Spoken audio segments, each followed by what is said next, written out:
Sumainyo ang Panginoon. At sumaiyo rin. Ang mabuting balita ng Panginoon ayon kay San Mateo. Papuri sa iyo, Panginoon. Noong panahong iyon, lumapit ang isang lalaki at lumuhod sa harapan ni Jesus at ang sabi, "Ginoo, mahabag po kayo sa anak kong lalaki. Siya po'y himatayin at lubang nahihirapan kung sinusumpong, sapagkat madalas siyang mabuwal sa apoy o kaya'y mahulog sa tubig. Dinala ko na siya sa inyong mga alagad, ngunit hindi nila mapagaling." Sumagot si Jesus, "Lahing walang pananampalataya at matigas ang ulo.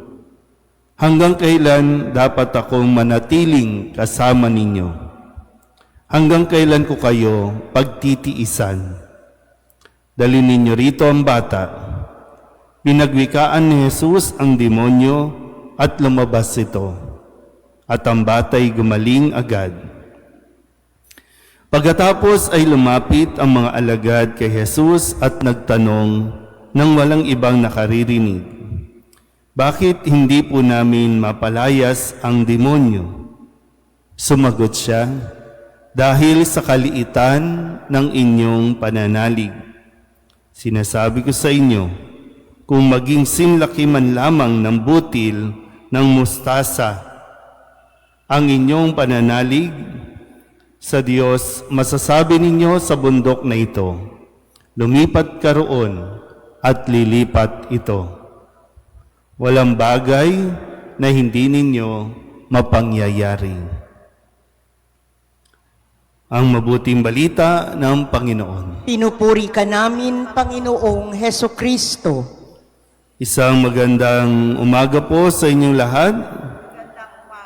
Ngayon po ay Sabado ng ika-18 linggo sa karaniwang panahon.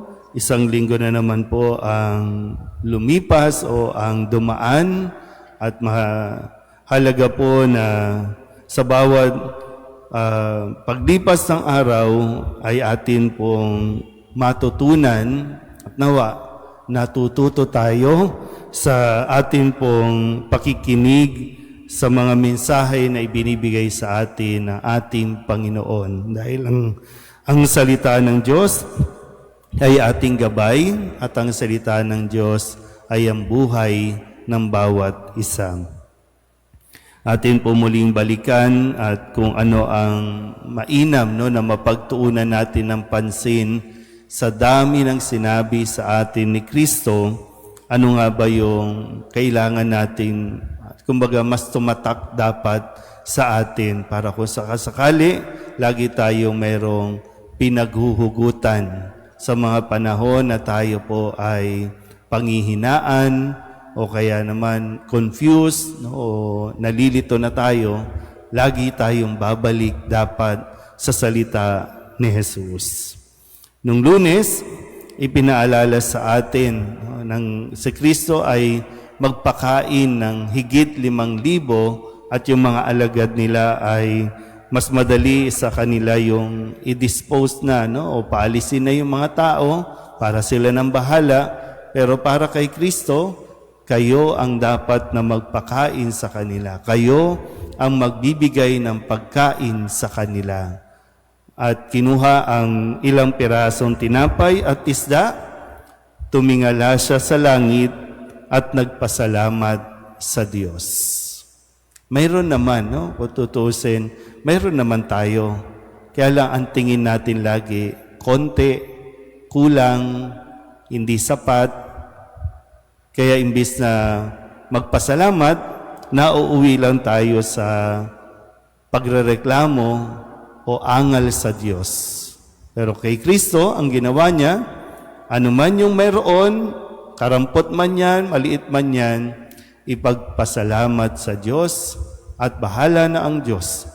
Doon sa, kaya nga, sa ilang pirasong tinapay, nakapagpakain ng higit 5,000 katao. So yung pagpapasalamat na nagtataglay din. No? Hindi lang pagpapasalamat, kundi sa kanyang pagtingala sa Diyos na para bang sinasabing, Lord, ikaw nang bahala dito. And then, pinamigay. Hindi na problema, sumobra pa. Nung Martes, ang sabi naman sa atin ng si Kristo ay lumapit sa kanilang mga alagad habang sila po ay natataranta. No? Nung sila ay pakiramdam nila, lulubog sila dahil hinahampas ng malakas na alon yung kanilang sinasakyang bangka at sumunod si Kristo. Sinabi ni Kristo yung salita na nagbibigay ng assurance. At kailangan natin yan. Yung assurance na sinabi ni Kristo, huwag kayong matakot, si Jesus ito. So, habang nagkakaproblema, parating si Kristo. So, huwag tayong matakot. Naririyan si Kristo. At kinumpirma pa yan nung Miyerkules sa pagdiriwang natin ng pagbabagong anyo ni Kristo o Transfiguration, na kumpirma kung bakit ganito kamakapangyarihan pag nagsasalita si Kristo. Narinig natin sa tinig na ito ang aking anak, ang aking hinirang, siya ang inyong pakinggan.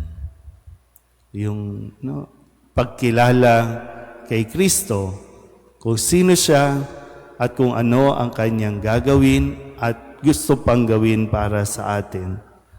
Nung Miyerkules, nung Huwebes, sa pagkilala natin kay Kristo, katulad ni Pedro, nagkaroon siya o pinagkalooban siya ng kapangyarihan nang ibigay sa kanya ang susi.